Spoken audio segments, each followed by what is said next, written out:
एक स्वर्ण तार मरण सैया पर था। स्वभावता मृत्यु से बहुत भयभीत, क्योंकि मृत्यु के लिए कोई तैयारी तो की नहीं थी, कोई भी करता नहीं है। जीवन ऐसे ही बीत जाता है और आखिरी घड़ी जब करीब आती है तब बेचैनी होती। उस दूर की यात्रा के लिए कुछ आयोजन तो किया नहीं था, बहुत घबराने लगा। उसके बेटों ने अपने पिता के जीवन के लिए भिक्षु संघ के साथ भगवान को निमंत्रित करके दान दिया। भोजनोपरांत पुत्रों ने कहा, बनते इस भोजन को हम लोगों ने पिता के जीवन के लिए दिया है, आप उन्हें आशीष दें कि उनकी आयु लंबी हो। मरता हुआ आदमी, मरणशैया पर पड़ा आदमी अभी भी आकांक्षा जीवन की ही करता है। तो इसका अर्थ हुआ कि जीवन से कुछ सीखा नहीं। इसका अर्थ हुआ कि जीवन की व्यर्थता दिखाई नहीं पड़ी। इसका अर्थ हुआ कि जीवन जिया ही नहीं, अन्यथा व्यर्थता दिखाई पड़ ही जाती। बुद्ध पुरुषों के पास जाकर भी लोग व्यर्थ की ही मांग करते हैं। आशीष भी मांगते हैं तो आसार के लिए मांगते हैं। उसके पुत्रों ने कहा, आशीष दें भगवान कि हमारे पिता की आयु लंबी हो। बुद्ध हंसे और उन्होंने मरण सैया पर पड़े वृद्ध से कहा, उपासक, अब तू जीवन का मोह छोड़। जीवेषणा मूढ़ता है, अब तो कम से कम मूढ़ता छोड़। अब तो कम से कम होश संभाल। अब तो जाग, तू बूढ़ा हुआ, तेरा शरीर पीले पत्ते के समान पक गया है और परलोक की यात्रा के लिए तेरे पास कोई पुण्य पाथे नहीं। मांगना हो तो उस संबंध में कुछ मांग। जिस यात्रा के लिए तू चला है उस यात्रा के लिए कलेवा भी तेरे पास नहीं, और यात्रा लंबी है। पुण्य पाथे तेरे पास नहीं, तेरी गठरी खाली है। ये जीवन तो गया, तू पीले पत्ते की भांति हो गया है। अब गिरा तब गिरा, जरा सा हवा का झोंका पर्याप्त होगा। और अभी भी तुम वृक्ष से चिपटे रहना चाहता है। अब तैयारी कर वृक्ष से गिरने की। और ये यात्रा जिस पर तू निकलेगा मृत्यु के बाद लंबी है। देह छूट जाएगी, देह से जो कमाया था वो भी छूट जाएगा। कुछ ऐसा कमाया है जो देह के पार, देह के बिना तेरे साथ जा सकता हो, उसे ही हम पुण्य कहते। पुण्य का अर्थ है कुछ ऐसी कमाई जो मौत न छीन सके। पुण्य का अर्थ है कुछ ऐसी कमाई जो देह की नहीं है, देहातीत है, ध्यान की है, समाधि की है। कुछ ऐसी कमाई जो आत्मिक है, जो आत्मा के साथ चलेगी, उसको पुण्य पाथेय कहते हैं। पाथेय का अर्थ होता है यात्रा के लिए कलेवा।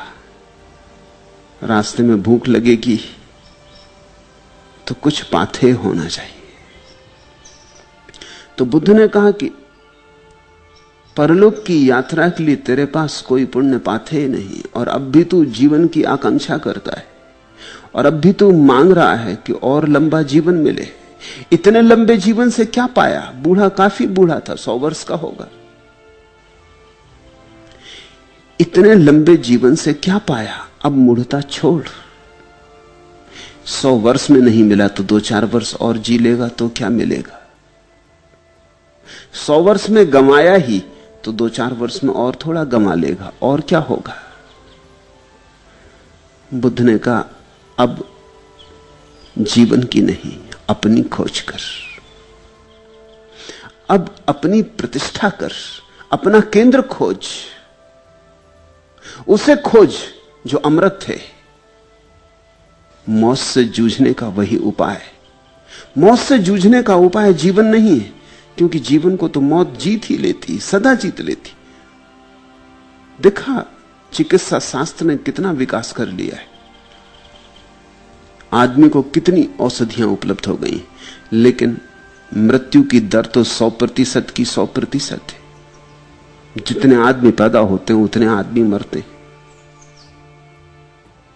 मृत्यु की दर 100% ही रहेगी। मृत्यु की दर कभी कम नहीं होने वाली। चाहे दवाएं हो, चाहे आयोजन हो, आदमी थोड़ा लंबा जी लेगा, लेकिन मौत तो आनी ही है। ऐसा कभी भी ना होगा कि मौत 99% हो, कि 100 बच्चे पैदा हों और 99 आदमी मरे और एक बच्चा है। मृत्यु दर सुनिश्चित है। जीवन में तूने पाया क्या? बुद्ध उससे पूछने लगे। ये बात बड़ी कठोर है। मरते आदमी से ऐसी बात पूछनी नहीं चाहिए। मरते आदमी को तो हम सांत्वना देते, मरते आदमी को तो हम लोरी सुनाते हैं कि वो सो जाए शांति से। मरते आदमी को हम ऐसे कठोर सत्य नहीं कहते। लेकिन बुद्ध ने बड़ा कठोर सत्य कहा। उससे कहा, तेरे पास कोई पुण्य पाप है ही नहीं, अपनी प्रतिष्ठा कर, अपना केंद्र खोज, स्वामे रम, प्रज्ञावान हो, अब और मूर्ख मत बन, स्वप्नों से जाग। जीवन मात्र एक स्वप्न है। संत सांत्वना नहीं देते, और जो सांत्वना दे वो संत नहीं है, इसे समझ लेना। हालांकि तुम जिन्हें संत कहते हो वे सांत्वना देने का ही काम करते हैं, और तुम उन्हें पूछते भी इसीलिए हो कि वे सांत्वना देते, तुम्हारे सुख दुख में थपकी देते, तुम्हें भुलाए रखते हैं, भरमाए रखते हैं, तुमसे कहते चले जाते हैं सब ठीक है, घबराओ ना, सब ठीक हो जाएगा। संत सांत्वना देते ही नहीं, संत तो सत्य देते, और सत्य सदा कठोर है। सत्य सदा कठोर है। जब मैं ऐसा कहता हूं तो इसका अर्थ ठीक से समझ लेना। सत्य अपने आप में कठोर नहीं, लेकिन तुम इतना असत्य में जिए हो इसलिए सत्य कठोर मालूम होता है। तुमने अपना सारा जीवन असत्य कर लिया है, इसलिए सत्य की चोट गहरी पड़ती, भिद जाती प्राणों तक। सत्य को तुम सह नहीं पाते क्योंकि तुमने असत्य को ही सहने का अभ्यास किया है।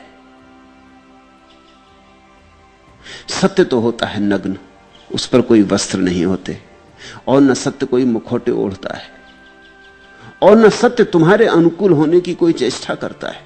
तुम्हारे अनुकूल तो जो सत्य होगा तो असत्य हो जाए, तुम असत्य हो, तुम्हारे अनुकूल सत्य हुआ कि असत्य हुआ, और सांत्वना तुम्हें उसी से मिलती जो तुम्हारे अनुकूल हो। जो तुम्हारे प्रतिकूल हो उससे चोट लगती। ख्याल रखना, सत्य में कोई चोट नहीं है, क्योंकि तुमने असत्य का अभ्यास कर रखा है इसलिए चोट है। सत्य जटिल नहीं है, सत्य तो बड़ा सरल है, लेकिन तुम जटिल हो। सत्य तो सीधा साफ सुथरा है, लेकिन तुम बड़ी उलझन और बड़ी गांठों से भरे हो, तो सत्य की चोट लगती है।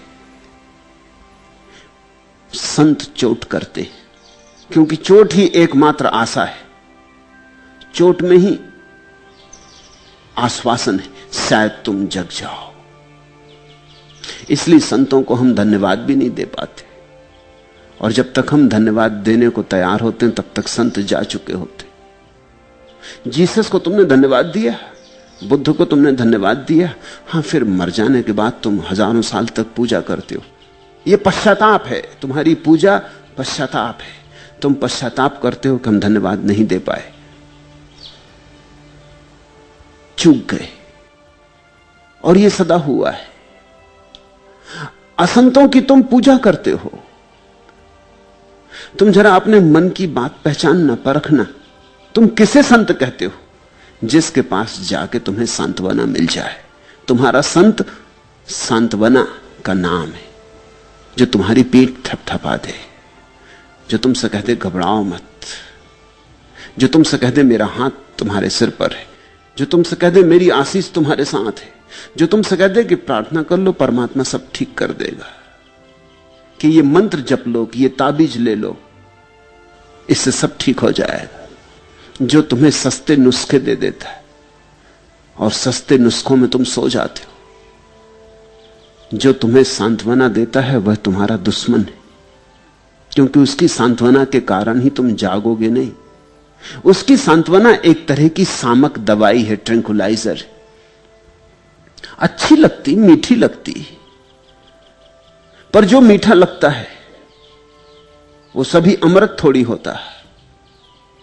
सच तो यह है कि जिसको भी तुम्हारे गले के भीतर जहर उतारना हो उसे जहर पर मिठास का लेप करना पड़ता है। सांत्वना मीठा जहर है, मारेगा, इससे तुम जागोगे नहीं। इसलिए बुद्ध पुरुष चोट करते हैं, उनके वचन तीर की तरह छिद जाते हैं। जिनमें सामर्थ होता है सहने का वो रूपांतरित हो जाते हैं, और जो कायर हैं भाग खड़े होते, वो नाराज हो जाते हैं सदा के लिए। वो फिर कभी बुद्ध के चरणों में नहीं आते, वो कभी उनके पास नहीं फटकते, वो सदा के लिए दुखी होकर नाराज हो जाते, वो दुश्मन हो जाते। तुम जरा ख्याल करना, तुम अपने मित्रों के दुश्मन हो जाते हो और अपने दुश्मनों को अपना मित्र समझ लेते हो। बुद्ध से कभी किसी ने कहा था कि आप इतनी कठोर बातें कह देते हैं, तो बुद्ध ने कहा क्योंकि मैं तुम्हारा कल्याण मित्र हूं। यह बड़ा प्यारा शब्द बुद्ध ने उपयोग किया, कल्याण मित्र। अन्यथा मुझे क्या प्रयोजन है कि तुम्हें चोट करूं? तुम्हें चोट करने में मुझे कुछ मजा नहीं आ रहा है, करुणा के कारण चोट कर रहा हूं, कल्याण मित्र हूं। जरा सोचो, ये घटना, आदमी मर रहा है, अभी तो उससे कहना था बिल्कुल ना घबराओ, अभी कहां मौत, अभी तो तुम जवान हो, अभी तो तुम्हारे चेहरे पर कैसी रौनक जवानी की, अभी कहां मरना है, अभी उठ बैठोगे, सब ठीक हो जाएगा, बीमारी है आई है चली जाएगी, घबराओ मत। और तुम्हारा पुण्य तो काफी बड़ा है, इतने बड़े पुण्य से तुम्हारी रक्षा होगी, परमात्मा तुम पर प्रसन्न है। ऐसा बुद्ध कहे होते तो शायद ये बूढ़ा प्रसन्न होता, शायद और दान दिया होता, और 2-4 दिन बुद्ध के लिए निमंत्रित किया होता। लेकिन बुद्ध ने तो बड़ी अजीब बात कही, उस मरते हुए बूढ़े को कहा कि अब तू जीवन का मोह छोड़, मूढ़ता काफी हो चुकी, 100 वर्ष कुछ कम नहीं होते, इतने दिन भटक लिया अंधा होके, अब तो आंखें खोल, इस जीवन में धरा क्या है जिसकी तू मांग कर रहा है? इससे मिला क्या है, मिलेगा क्या, कब किसको क्या मिला है? हाथ आखिर राख से भरे रह जाते। होश को संभाल। बुद्ध कहने लगे कुछ पुण्य पाथे इकट्ठा कर ले, तू बिल्कुल भिखारी है। स्वर्णकार बड़ा धनी था, वो श्रावस्ती नगर का सबसे बड़ा सुनार था, सबसे बड़ा सराफ था, उसके पास धन बहुत था। लेकिन बुद्ध उससे कह रहे हैं तू भिखारी है क्योंकि तेरे पास पुण्य पाथे नहीं, तेरे पास ध्यान तो बिल्कुल नहीं है। ये धन क्या काम पड़ेगा, ये जरा भी काम नहीं पड़ेगा, ये धन तो यहीं पड़ा रह जाएगा। तुझे अकेला जाना होगा, कुछ एक ऐसी बात सीख ले जो तेरे साथ जा सके, कोई तेरे संग हो सके। न पत्नी होगी, न बेटे होंगे, न धन होगा, न पद, न ये बाहर से मिलने वाली प्रतिष्ठा होगी। आत्म प्रतिष्ठा कर ले, अपने में ठहर जा, कुछ अपने स्व को जगा ले, ताकि मौत की अंधेरी रात से तू रोशनी लिए गुजर जाए।